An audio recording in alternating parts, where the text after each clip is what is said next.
Bonjour à tous, nouveau venu dans les vidéos sur les EcoFlow. Tout d'abord, je tiens à vous préciser que je ne suis pas sponsorisé, c'est un achat perso. Effectivement, je suis aussi van lifer et je m'en sers donc pour ma glacière, pour le chauffage dans le fourgon, la nuit notamment, et pour faire chauffer l'eau le matin. Voilà, donc j'ai trouvé cette petite River Pro qui, pour l'instant, me suffit largement. Et donc, je vais vous présenter cet EcoFlow, mais pas comme tout le monde, je vais plutôt rentrer dans les astuces. Il n'y aura peut-être pas beaucoup de vidéos, mais il y aura des vidéos, à mon avis, intéressantes. Donc la River Pro qui est ici, avec son panneau solaire que vous voyez bien étalé devant, un panneau de 160 watts. Voilà. Donc ça sera surtout au niveau astuces, des trucs intéressants à savoir, important à savoir. Et pour commencer cette première vidéo, je vais vous parler du bridage de la recharge. Et oui, il y a un bridage, je me suis fait avoir, j'ai mis un moment à trouver la solution et on va voir tout ça de suite. Première astuce, on attaque fort, on va voir le bridage donc encore alternatif, mais aussi le bridage en solaire. Et oui, il fallait le savoir, on va voir ça de suite après le jingle, on y va.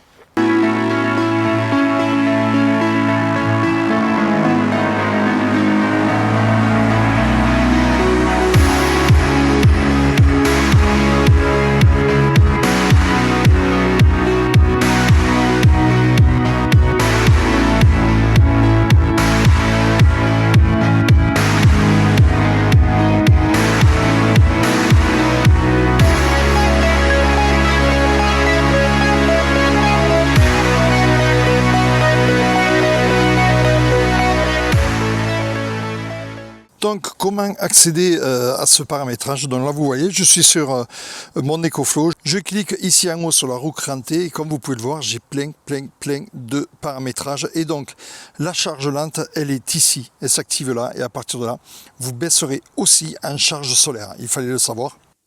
Pourquoi activer cette limitation de charge? Tout simplement, d'origine, le Xtreme est activé d'office. Ce qui fait qu'on a une charge effectivement de 0 à 80% en 1 heure. C'est une charge rapide grâce à cette option Xtreme.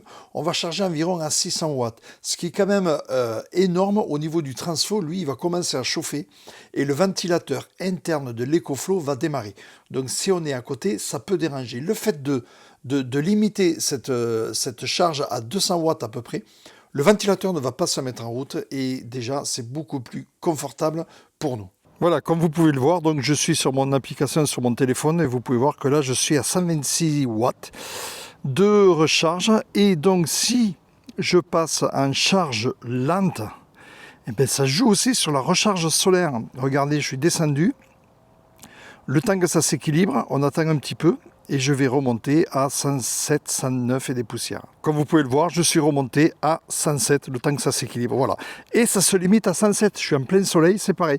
Je remonte de suite, j'enlève la charge lente. Le temps que s'équilibre, vous allez voir, je vais remonter donc à 120 et quelques, voire 130. Même tout à l'heure, j'étais arrivé à 130. Donc vous voyez que la charge lente pour le courant alternatif lorsqu'on se branche sur le 220, ça agit aussi sur la recharge solaire. Voilà, là je suis à 123, c'est un petit peu couvert, mais bon. Je suis arrivé tout à l'heure à 130 dès le branchement, panneau froid. Alors peut-être que la chaleur y joue aussi un peu, je ne sais pas. Mais vous voyez, on voit bien la relation de cause à effet lorsque l'on passe ici, paramètres, en charge lente AC, c'est-à-dire sur la prise de courant. Si je suis en charge lente, ça joue aussi sur la recharge solaire.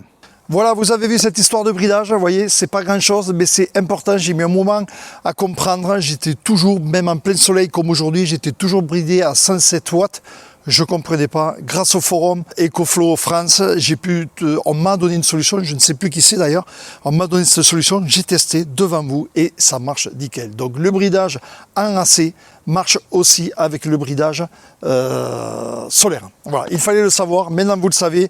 Prochaine vidéo, je vais vous parler de X-Boot. Effectivement, il y a une fonction, toujours pareil, via l'application qui permet de régler la River Pro, il y a une fonction X-Boot. À quoi elle sert?